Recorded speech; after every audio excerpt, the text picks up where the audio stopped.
IPL 18వ season మార్చి 22 నుంచి ప్రారంభం కానుంది. మార్చి 23న Chennai super kings, Mumbai Indians మధ్య హై వోల్టేజ్ మ్యాచ్ జరగనుంది. అయితే ఈసారి ముంబై ఇండియన్స్ తమ స్టార్ బౌలర్ జస్ప్రీత్ బుమ్రా లేకుండానే బరిలోకి దిగాల్సి రావచ్చు. గాయం కారణంగా బుమ్రా స్థితిపై ఇంకా స్పష్టత లేదు. అప్పుడు అతడు లేకుండానే ముంబై ఇండియన్స్ ఏ వ్యూహాన్ని అవలంబించనుంది? ఇదే ప్రశ్న ఇప్పుడు అందరిలోనే ఉంది. బుమ్రా లేకుండా ముంబై బౌలింగ్ విభాగంలో మార్పులు చేయాల్సిన పరిస్థితి ఉంది. దీపక్ చాహర్, ట్రెంట్ బౌల్ట్, హార్దిక్ పాండ్యాలపై ముంబై ఎక్కువగా ఆధారపడే అవకాశం ఉంది. కొత్త బంతితో దీపక్ చాహర్ ప్రభావం చూపించగలడు. మిడిల్ డెత్ ఓవర్లో హార్దిక్ కీలక పాత్ర పోషించవచ్చు. అదనపు బ్యాకప్గా అర్జున్ టెండూల్కర్, కార్బిన్ బాస్ కూడా ఎంపికలో ఉన్నారు.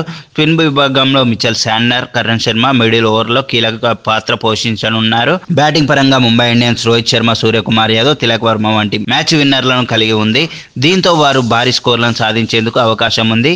ఇది బౌలింగ్పై ఒత్తిడిని తగ్గించవచ్చు. ముఖ్యంగా డెత్ ఓవర్లో దీపక్ చాహర్ మంచి రికార్డు కలిగి ఉండటంతో అతడు కీలక సమయాల్లో ముంబై బౌలింగ్ అస్త్రంగా మారే ఛాన్స్ ఉంది.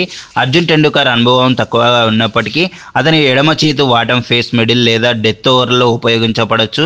అలాగే Mumbai south Africa pacer Corbin Bosch కూడా ప్రత్యామ్నాయంగా ఉపయోగించవచ్చు.